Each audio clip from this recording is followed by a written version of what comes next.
We have Roman Reigns backstage with Renee Young. And I think you had the perfect summation of this segment. Roman Reigns is really a caricature of himself here.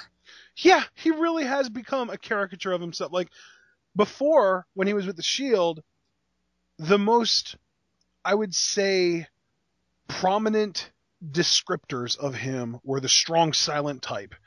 And he's become a caricature of the strong silent type, but yet at the same time, he's stopped being silent for the most part. He has become arrogant to a fault, I would argue. And he's actually starting to get to a point where he's not even really that likable anymore. My mom, who used to go absolutely crazy for Roman Reigns, doesn't even really like him that much anymore. Well, you know how big I used to pop for him when he would get on the offensive and murder people with those spears. Listen, everybody listening to this right now, go back and listen to our Royal Rumble reactions this year, and you will hear exactly how John used to think Roman Reigns could be. And yeah, it's completely fallen off. I have really been deflated and here's the thing, you know what? I think I could get past, not behind. I don't think I could ever get behind mic work like this, but I could certainly get past it if, my God, Roman Reigns was just a bit more vulnerable. That's why I think he works so well in the Shield, because when groups like Evolution or the Wyatt family would beat him down, guess what? Roman Reigns took his lumps. No, there were times John, he even... See, here's where recency bias gets the best of us. Roman Reigns worked in the Shield because the Shield were a heel faction for 90% of their run. Yeah. Roman Reigns is whether people want to admit it or not, and when I say people, I'm specifically looking at you, Vince. Roman Reigns is a natural heel. He's arrogant. He's cocky. He thinks he's better than everyone else. He's not the second coming of The Rock. He's the second coming of the Triple H character. Dude, I remember when you and I talked about his, the only work I really remember, of course, because I think I went off the grid at this time, but Roman Reigns' NXT promos, when he was talking about how he was like the LeBron James of professional wrestling. Yes, the thoroughbred Roman Reigns. Yeah, the thoroughbred. That's the guy that I want. Yeah. Because that guy on my TV can win world championships, cash checks, and main event pay-per-views, and I would not have a single complaint. And I would boo the crap out of him, and I would do it with a smile on my face. Yeah, because this, pretty much likening himself to Superman, which I think is something you kind of wanted to avoid. Yeah, I mean, as if they didn't want to avoid John Cena comparisons already. Now they're going here with it. Exactly. I just really wasn't a fan of this at all. And the hilarious thing is Cena already made a Superman reference earlier in the night when he said, you know, I really thought that maybe I would be able to jump in there and save Edge at the last second like Superman. And now here's Roman Reigns quoting Superman's stuff. Yeah, just really bad. And hell, like members in next thing you know, he's gonna, because everyone's been complaining, oh, he needs to get rid of believe that. That's such a lame excuse for a catchphrase. Next thing you know, it's gonna be, it's a bird, it's a plane, no, it's Roman Reigns. Yeah, I could see him saying that with that exact tone, too. And hell, it's like people on Pweetov even noted, even Superman lost to Lex Luthor in Doomsday every once in a while. I mean, good God. So, yeah, Doomsday killed Superman, kind of, sort of, but not really. Yeah, exactly, yeah, at least he has that going for him. What have you done, Roman? So, yeah, then we cut to... I can just imagine Roman Reigns' response to that. Wait a minute, are you telling me that Superman losing is a good thing? You telling me you're actually criticizing me right now? Well, you know what your opinion is? It's irrelevant.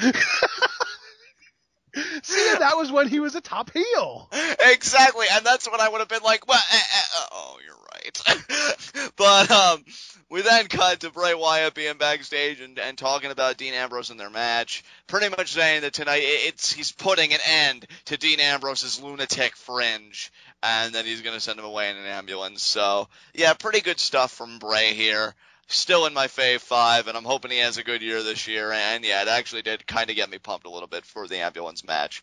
So, then we go from that to the Ascension versus 2 local competitors. I mean, you guys can pretty much figure out what this was. They hit the Fall of Man on one of them, and they get the pin. And this really, I mean, if you didn't need an explanation as far as what the match was, considering it was the Ascension versus two locals, I can tell you exactly what it was metaphorically. It was the point in the show when everything started going downhill.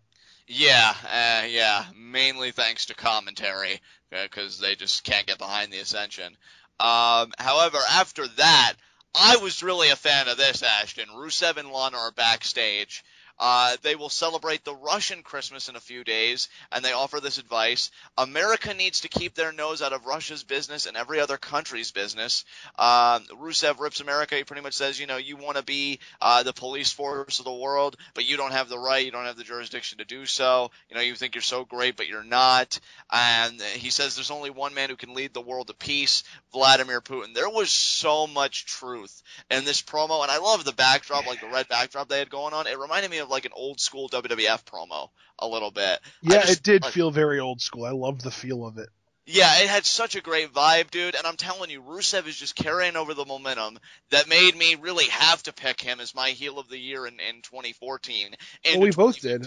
We both did. Him. Yeah. He was one of the very, very few unanimous decisions that we had. And that's saying something right there, because I feel like Rusev's talking is getting better. To me, like, Lana, we've had criticisms of her promos before because she always reduces it to the shut up or this and that. I feel like Rusev has gotten to the point where if they ever want to split these two up, he'd be fine. I'm getting, like, that confident in his mic skills. He'll never be a maestro of the microphone, so to speak, but he'll be competent enough for the kind of role that he serves. Been loving Rusev lately. Yeah. So dominant. Yeah, I love that he doesn't really have a thick accent, but the way that he speaks still feels foreign. Yeah. Like, he doesn't have, like, a really thick accent, but he's still, like, rather than saying, I don't have an accent, he would say, I don't even know how he would, that's a horrible example. I really apologize for being awkward there, but still, like, I don't want to try and give an example because I don't want that to happen again, but you get the idea. Like, he talked almost like a caveman. Yeah, absolutely. I just love the promo style that he has kind of established. And for those of us who don't really have a strong familiarity with Russian people getting imported or immigrated or whatever the word is into the U.S. and learning the English language and what they sound like when they are natural Russian speakers but speaking English, we can't be like, they don't sound anything like what Rusev's doing. He's a horrible impersonator. Because not many people know somebody that's done that. I mean, Ashton, I'll just say this before we transition to our next segment. If Rusev stays on this trajectory this year, I could very easily buy him as a WWE World Heavyweight Champion. He's just been so good. Hey man, here's to hoping that I've been calling for him to win that thing since like May. I know, but here's the thing though. I know before we said that he may have to get to that place quickly because we thought he could fizzle out. Now I'm not so sure about that. I think he's really that's true. Stride. That is true. Yeah. So after that, we go to Roman Reigns versus The Big Show, and again more downhill. This was just so boring, and commentary again with JBL acting like Roman Reigns is the second coming of Christ. Dude, JBL. Normally he annoys me, and I can say, he's a bad commentator. Tonight he was a detriment to the show. I would agree with that. Definitely, especially after what you've shared with me about his remarks regarding the Ascension and then, this match and everything else. He's really starting to detract from the program, and when you do that as a commentator, you really have failed at your job. Because, honestly, you shouldn't never even really be seen in that context. You should always be heard, you should always be relaying the stories and everything else to the viewing audience. And yeah, JBL's just making a spectacle of himself in the worst way, and it's just obnoxious.